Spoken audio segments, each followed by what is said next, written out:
আমাদের বৃষ্টির কারণে জমি ক্ষেত বুড়ে গেছে, চাষাবাদ করতে অনেক দেরি হয়েছে, অনেক আবাদ ফসল নষ্ট হয়ে গেছে। এই যেমন আমার এই আখ ক্ষেত আছে, এই আখ ক্ষেত বৃষ্টির কারণে ঝড়ের কারণে নষ্ট হয়ে গেছে। অনেক জমিতে পানি উঠে গেছে, এসব জমি চাষ করা যাচ্ছে না। পানিতে যে ক্ষয়ক্ষতি হয়েছে, সামনে আরো বৃষ্টি হবে, হলে আরো বেশি ক্ষয়ক্ষতি হবে।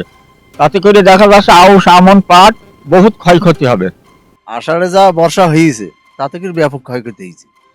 মানুষের সামনে আর আশা ভরসা নেই। আমার তো ভুই কাদা করা ভুই ফেলানি দিয়েছে। সার মাটি শ্রাবণ মাসে তো ভরা বর্ষার মাস, সামনের আবার ভাদ্র মাসও ভরা বর্ষার মাস। এই ভয়াবহ মাস সামনে এখনো 1 মাস আছে, বুঝেছেন।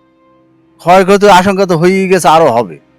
আর আমন ধান তো রুতেই পারবে না মানুষ। পানিতে অনেকটা তলিয়ে গেছে, হালকা জেগে আছে, পাতা প্রায় 1 হাত করে লম্বা হয়ে গেছে। ঠারসা উপজেলায় চলমান গত কয়েকদিনের অতিবৃষ্টিতে উপজেলার বিভিন্ন প্রান্তে কিছু কিছু বিচ্ছিন্নভাবে জমিতে আউশ ধান, আমন ধানের বীজতলা, পাট, সবজি এবং মরিচের জমি আক্রান্ত হয়েছে এবং আমরা সরেজমিন পরিদর্শনকালে আমরা দেখতে পাই এখানে কিছু কিছু বিল এলাকাতে পাট এবং আউশ ধানের জমি ক্ষতিগ্রস্ত হয়েছে, কিছু মরিচের জমি ক্ষতিগ্রস্ত হয়েছে এবং যেখানে আমন ধানের বীজতলা পানি জমেছে আমরা কৃষকদের সহায়তায় সেখান থেকে পানি বের করে দেওয়ার পরামর্শ প্রদান করি এবং আমরা বর্তমানে বৃষ্টি নেই এবং আমরা আশাবাদী এই ক্ষয়ক্ষতি বা আক্রান্ত খুব বেশি আমাদের প্রভাব ফেলবে না এবং সেই সাথে বর্তমানে আমাদের আমন ধান রোপণ চলমান রয়েছে। আমরা কৃষকদেরকে বিভিন্ন প্রয়োজনীয় পরামর্শ সহ